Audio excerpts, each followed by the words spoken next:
Hello, with me today is Shirley Ngai, who is a Congress Program Committee member, sharing tips for platform presentations at World Physiotherapy Congress. So Shirley, what would you say, how best to prepare for an 8-minute platform presentation? Well, I think the most important thing is think about what are the most relevant for your audience and what you really want them to know. And most important thing is think about what are the key messages that you want to convey and then build up your presentation around that. Thank you. Sometimes speakers want to present on a very complex Mm. project, so it might be difficult or they find it challenging to put the information into an 8-minute presentation.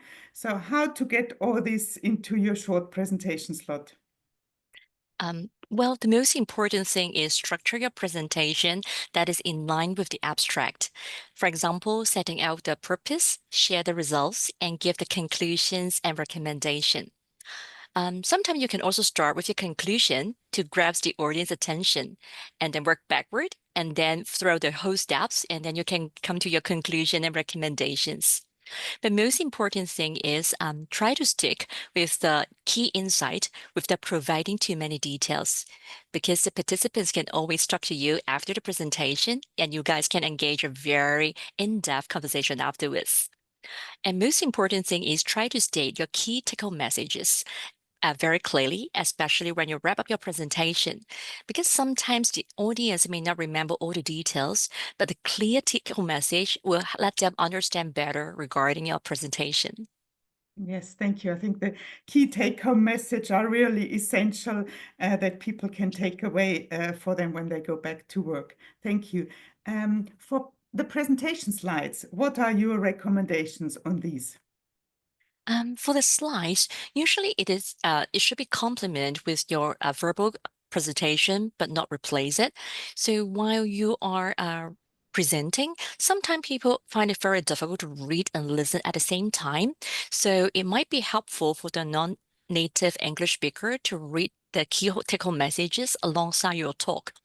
However, do not try to overload your slide with a text or complex graphs. Keep the slides as simple as possible. And you do not need to add a thank you slide. You can also limit your references or take them all together. There is also some tips. You can also consider using a QR code for people who are interested to know more details regarding your project. Yes, yes. Thanks for the tip also with the QR code for people to look up the details of your project. So then when it comes to the actual delivery of the presentation, what are your tips, Shirley? So usually presentation, they only have limited time. So choose the information that you would like to share with other people carefully. That is what is most important to the audience. You may also need to consider an opening statement that can grab their attention. When you speak, try to use plain English and avoid using some acronyms. And most important thing is slow down. Remember, most of the audience, they are non-native English speaker. And if you want to make it perfect or better, you can also try practicing your presentation in front of friends and also colleagues. Great, thank you. Is there anything else platform presenters should be aware of? Actually, the Congress participant can reach you out through the apps or even speak to you at the end of a section. You will also be invited to upload your slides of the presentation so that it can be added to the Congress archive alongside your abstract. You can also check it out with the speaker resources page for any information that will be very relevant to your contribution to the Congress. Great. Thank you, Shirley. That's really helpful. So thank you and see all of you at Congress in Tokyo. Thank you. Bye-bye. Bye bye.